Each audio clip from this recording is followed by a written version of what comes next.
व्रत कथा। संतोषी माता का व्रत। एक बुढ़िया थी, उसके 7 बेटे थे। 6 कमाने वाले थे जबकि एक निकम्मा था।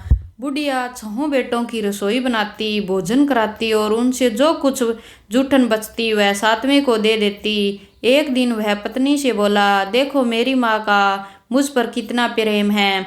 वह बोली, क्यों नहीं, सबका जूठा जो तुमको खिलाती है। वह बोला, ऐसा नहीं हो सकता, मैं जब तक आंखों से न देखूं मान नहीं सकता। बहू ने हंसकर कहा, देख लोगे तब तो मानोगे। कुछ दिन बाद बड़ा त्योहार आया। घर में 7 प्रकार के भोजन और चूरमे के लड्डू बने। वह जांचने को सिर दुखने का बहाना कर पतला वस्त्र सिर पर ओढ़कर रसोई घर में सो गया। वह कपड़े में से सब देखता रहा। 6 भाई भोजन करने आए। उसने देखा माँ ने उनके लिए सुंदर आसन बिछा, नाना प्रकार की रसोई परोसी और आग्रह करके उन्हें जिमाया। वह देखता रहा। 6 भाई भोजन कर उठे तब माँ ने उनकी जूठी थालियों में से लड्डुओं के टुकड़े को उठाकर एक लड्डू बनाया। जूठन साफ कर बुढ़िया माँ ने उसे पुकारा, बेटा 6 भाई भोजन कर गए, अब तू ही बाकी है, उठ कब खाएगा। वह कहने लगा, माँ मुझे भोजन नहीं करना, मैं अब प्रदेश जा रहा हूँ। माँ ने कहा, कल जाता हो तो आज चला जा। वह बोला, हाँ आज ही जा रहा हूँ। यह कहकर वह घर से निकल पड़ा। चलते समय पत्नी की याद आई। वह गौशाला में कड़े थाप रही थी। वहां जाकर बोला, हम जावे परदेश आवेंगे, कुछ काल तुम रहियो, संतोष से धर्म अपनो पाल। वह बोली, जाओ पिया, आनंद से हमरो सोच हटाए, राम भरोसे हम रहे, ईश्वर तुम्हें सहाय। 2 निशानी आपन देख दूर में धीर, सुधी मत्ती हमारी, बरसियो रखियो मन गंभीर। वह बोला, मेरे पास तो कुछ नहीं है, यह अंगूठी है सो ले और अपनी कुछ निशानी मुझे दे। वह बोली, मेरे पास क्या है, यह गोबर भरा हाथ है। यह कहकर उसकी पीठ पर गोबर के हाथ की थाप मार दी। वह चल दिया। चलते चलते दूर देश पहुंचा। वहां पर एक साहूकार की दुकान थी। वहां जाकर कहने लगा, भाई मुझे नौकरी पर रख लो। साहूकार को जरूरत थी। लड़के ने पूछा, तनख्वाह क्या दोगे। साहूकार ने कहा, काम देखकर दाम मिलेंगे। साहूकार की नौकरी मिली। वह सवेरे 7 से 10 बजे तक नौकरी पर जाने लगा। कुछ दिनों में दुकान का सारा लेन देन, हिसाब किताब, ग्राहकों को माल बेचना, सारा काम करने लगा। साहूकार के 7-8 नौकर थे, वे सब चक्कर खाने लगे। यह तो बहुत होशियार बन गया है। सेठ ने भी काम देखा और 3 महीने में उसे आधे मुनाफे का साझेदार बना दिया। वह कुछ वर्ष में ही नामी सेठ बन गया और मालिक सारा कारोबार उस पर छोड़कर चला गया। अब बहू पर क्या बीती सो सुनो। को सास ससुर दुख देने लगे। सारी गृहस्थी का काम करके उसे लकड़ी लेने जंगल में भेजते। इस बीच घर के आटे से जो भूसी निकलती उसकी रोटी बनाकर रख दी जाती और फूटे नारियल के में पानी। एक दिन वह लकड़ी लेने जा रही थी। रास्ते में बहुत सी स्त्रियां संतोषी माता का व्रत करती दिखाई दी। वह वहां खड़ी होकर कथा सुनने लगी और पूछा, बहनों तुम किस देवता का व्रत करती हो और इसके करने से क्या फल मिलता है। यदि तुम इस व्रत का विधान मुझे समझा कर कहोगी तो मैं तुम्हारा बड़ा एहसान मानूंगी। तब उनमें से एक स्त्री बोली, सुनो, यह संतोषी माता का व्रत है। इसके करने से निर्धनता दरिद्रता का नाश होता है और जो कुछ मन में कामना हो वह सब संतोषी माता की कृपा से पूरी होती है। तब उसने उसे व्रत की विधि पूछी। 100 आने का गुड़ चना लेना, इच्छा हो तो 105 आने का लेना या 100 रुपये का भी सहूलियत के अनुसार लेना। बिना परेशानी व श्रद्धा व प्रेम से जीतना।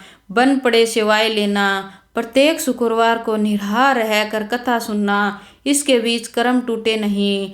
लगातार नियम पालन करना। सुनने वाला कोई ना मिले तो घी का दीपक जलाकर उसके आगे जल या जल के पात्र को सामने रखकर कथा कहना। जब कार्य सिद्ध न हो तो नियम का पालन करना और कार्य सिद्ध हो जाने पर उद्यापन करना। 3 मास में माता फल पूरा करती है। यदि किसी के ग्रह खोटे हो तो भी माता 1 वर्ष में कार्य सिद्ध करती है। फल सिद्ध हो जाने पर ही उद्यापन करना, बीच में नहीं। उद्यापन में 28 सेर आटे का खाजा तथा इसी परिणाम से खीर तथा चने का साग करना। 8 लड़कों को भोजन कराना। जहाँ तक मिले देवर जेठ भाई बंधु के हो, न मिले तो रिश्तेदारों और पड़ोसियों को बुलाना, उन्हें भोजन कराना, यथाशक्ति दक्षिणा दे, माता का नियम पूरा करना। उस दिन घर में कोई खटाई न खाना। यह सुनकर बुढ़िया के लड़के की बहू चल दी। रास्ते में लकड़ी के बोझ को बेच दिया और उन पैसों से गुड़ चना माता के व्रत की तैयारी कर आगे चली और सामने मंदिर देखकर पूछने लगी, यह मंदिर किसका है? किसका है? सब कहने लगे, संतोषी माता का मंदिर है। यह सुनकर माता के मंदिर में जाकर चरणों में लौटने लगी, दीन हो विनती करने लगी, माँ मैं निप्ट अज्ञानी हूँ, व्रत के कुछ भी नियम नहीं जानती, मैं दुखी हूँ, हे माता जगत जननी मेरा दुख दूर कर, मैं तेरी शरण में हूँ। माता को दया आई। एक शुक्रवार बीता कि दूसरे शुक्रवार को उसके पति का पत्र आया और तीसरे शुक्रवार को उसका भेजा हुआ पैसा पहुंचा। यह देख जेठ जेठानी मुँह सिकोड़ने लगे, लड़के ताने देने लगे, काकी के पास पत्थर आने लगे, रुपया आने लगा, अब तो काकी की खातिर बढ़ेगी। बेचारी सरलता से कहती, भैया कागज आवे रुपया आवे हम सबके लिए अच्छा है। ऐसा कहकर आंखों में आंसू भरकर संतोषी माता के मंदिर में आ माता श्री के चरणों में गिरकर रोने लगी। तुमसे पैसा कम मांगा, मुझे पैसे से क्या काम है, मुझे तो अपने सुहाग से काम है, मैं तो अपने स्वामी के दर्शन और सेवा मांगती हूँ। तब माता ने प्रसन्न होकर कहा, जा बेटी तेरा स्वामी आएगा। यह सुनकर खुशियों से वो बावली होकर घर में जा काम करने लगी। अब संतोषी माँ विचार करने लगी, इस भोली पुत्री को मैंने कह तो दिया कि तेरा पति आएगा, लेकिन कैसे? वह तो इसे स्वप्न में भी याद नहीं करता, उसे याद दिलाने मुझे जाना पड़ेगा। इस तरह माताजी उस बुढ़िया के बेटे के पास स्वप्न में प्रकट हो कहने लगी, साहूकार के बेटे सोता है या जागता है? वह कहने लगा, माता सोता भी हूँ और जागता भी नहीं हूँ, कहो क्या आज्ञा है। माँ कहने लगी, तेरा घर बार कुछ है या नहीं? वह बोला, मेरे पास सब कुछ है, माँ बाप बहू क्या कमी है? माँ बोली, भोले पुत्र तेरी बहू को घोर कष्ट उठा रही है, तेरे माँ बाप उसे परेशानी दे रहे हैं, वह तेरे लिए तरस रही है, तू उसकी सुधि ले। वह बोला, हाँ माता जी यह तो मुझे मालूम है, परंतु जाऊं तो जाऊं कैसे? प्रदेश की बात है, लेन देन का कोई हिसाब नहीं है, कोई जाने का रास्ता नजर नहीं आता, चला जाऊं। संतोषी माँ कहने लगी, मेरी बात मान, सवेरे नहा धोकर संतोषी माता का नाम ले, घी का दीपक जला, दंडवत कर दुकान पर जा बैठ, देखते देखते सारा लेन देन चूक जाएगा, जमा माल बिक जाएगा, सांझ होते होते धन का ढेर लग जाएगा। अब बूढ़े की बात मानकर वह नहा धोकर संतोषी माता का दंडवत घी का दीपक जला, देखते देखते सारा लेन देन चूक जाएगा, जमा माल बिक जाएगा, सांझ होते होते धन का ढेर लग जाएगा। अब बूढ़े की बात मान, वह नहा धोकर संतोषी माता को दंडवत कर घी का दीपक जलाकर दुकान पर जा बैठा। थोड़ी देर में देने वाले रुपया लेने लगे, लेने वाले हिसाब लेने लगे, कोठों से भरे सामान के खरीदार नगद दाम में सौदा करने लगे। शाम तक धन का भारी ढेर लग गया। घर मन में माता का नाम ले, चमत्कार देख प्रसन्न हो घर ले जाने के वास्ते गहना कपड़ा सामान खरीदने लगा। यहाँ काम से निपट तुरंत घर को रवाना हुआ। उधर उसकी पत्नी जंगल में लकड़ी लेने जाती, लौटते वक्त माताजी के मंदिर में विश्राम करती। वहाँ तो उसके प्रतिदिन रुकने का जो स्थान था, धूल उड़ती देख वह माता से पूछती है, हे माता यह धूल कैसी उड़ रही है? माता कहती है, हे पुत्री तेरा पति आ रहा है, अब तू ऐसा कर, लकड़ियों के 3 बोझ बना ले, एक नदी के किनारे, दूसरे मेरे मंदिर पर और तीसरा अपने सिर पर। तेरे पति को लकड़ियों का गड्ढा देखकर मोह पैदा होगा, वह वहाँ रुकेगा, नाश्ता पानी बना खाकर माँ से मिलने जाएगा। तब तू लकड़ियों का बोझ उठाकर घर जाना और बीच चौक में गड्ढा डालकर जोर से आवाज लगाना, सासू जी लकड़ियों का गड्ढा लो, भूसी की रोटी दो, नारियल के खोपड़े में पानी दो, आज कौन मेहमान आया है? माताजी से बहुत अच्छा कहकर वह प्रसन्न हो मन से लकड़ियों के 3 गड्ढे ले आई, एक नदी के किनारे पर और एक माताजी के मंदिर पर रखा। इतने में एक मुसाफिर आ पहुंचा। सूखी लकड़ी देख उसकी इच्छा हुई कि वह यहीं पर विश्राम करे और भोजन बनाकर खा पीकर गाँव जाए। इसी तरह भोजन बना विश्राम करके वह गांव को गया। सबसे प्रेम से मिला। उसी समय सिर पर लकड़ी का गड्ढा बहू आई और लकड़ियों का वो भारी बोझ आंगन में डालकर जोर से 3 आवाजें देती है।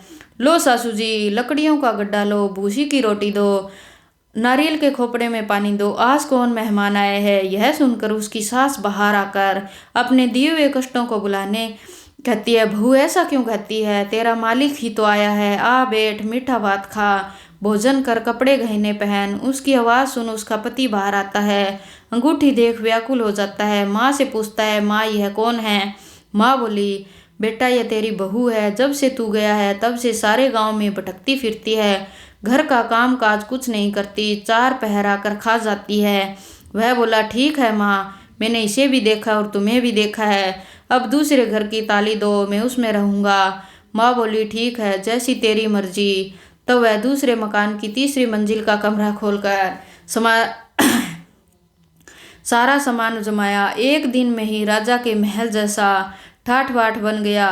अब क्या था, बहू सुख भोगने लगी। इतने में शुक्रवार आया।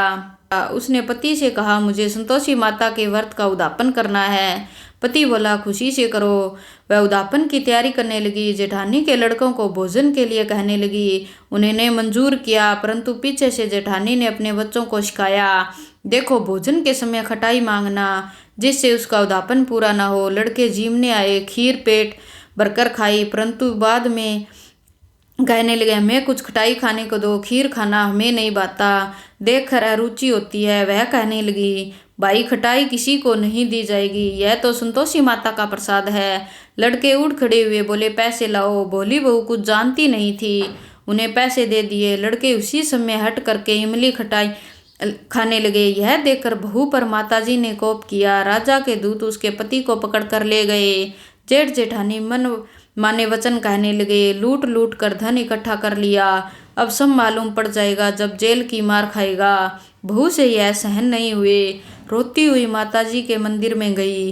कहने लगी, हे माता, तुमने क्या किया, हंसा कर अब क्यों रुलाने लगी। माता बोली, बेटी तूने उद्यापन करके मेरा व्रत भंग किया है।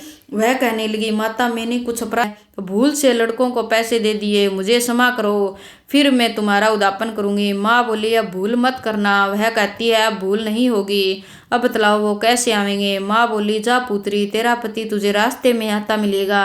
वह निकली, राह में पति आता मिला। वह पूछी, कहाँ गए थे। वह कहने लगा, इतना धन जो कमाया उसका टैक्स राजा ने मांगा था, वह भरने गया था। वह प्रसन्न हो बोली, भला हुआ, अब घर चलो। कुछ दिन बाद फिर शुक्रवार आया। वह बोली, मुझे फिर से माता को उद्यापन करना है। पति ने कहा, करो। बहू फिर से जेठ के लड़कों को भोजन के कहने गई। जेठानी ने 1-2 बातें सुनाई और सब लड़कों को सिखाने लगी, तुम सब लोग पहले ही कटाई मांगना। लड़के भोजन से पहले कहने लगे, हमें खीर खाना नहीं भाता, हमारा जी बिगड़ता है, कुछ खटाई खाने को दो। वह बोली, खटाई किसी को नहीं मिलेगी, आना हो तो आओ। वह ब्राह्मण के लड़के लाकर भोजन कराने लगी। यथाशक्ति दक्षिणा की जगह 1-1 फल उन्हें दिया। संतोषी माता प्रसन्न हुई। माता की कृपा होते ही 9वें मास में उसके चंद्रमा के समान सुंदर पुत्र प्राप्त हुआ। पुत्र को पाकर प्रतिदिन माताजी के मंदिर में जाने लगी। माँ ने सोचा, यह रोज आती है, आज क्यों न इसके घर चलूं।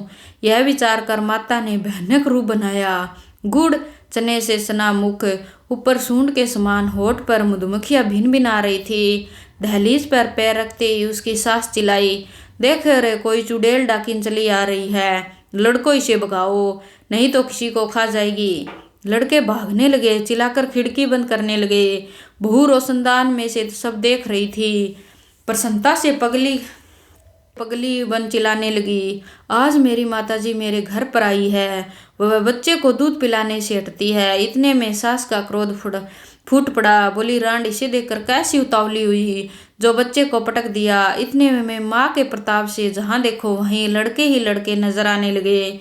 वह बोली, माँ जी, मैं जिसका व्रत करती हूँ यही संतोषी माता है। सबने माताजी के चरण पकड़ लिए और विनती कर कहने लगे, हे माता, हम मूर्ख हैं, अज्ञानी हैं, तुम्हारे व्रत की विधि हम नहीं जानते, व्रत भंग करके हमने बहुत बड़ा अपराध किया है। आप हमारा अपराध क्षमा करो। इस प्रकार माता प्रसन्न हुई। बहू को प्रसन्न हो, जैसा फल दिया वैसा सबको दे, जो पढ़े उसका मनोरंजन पूर्ण हो। बोले संतोषी माता की जय।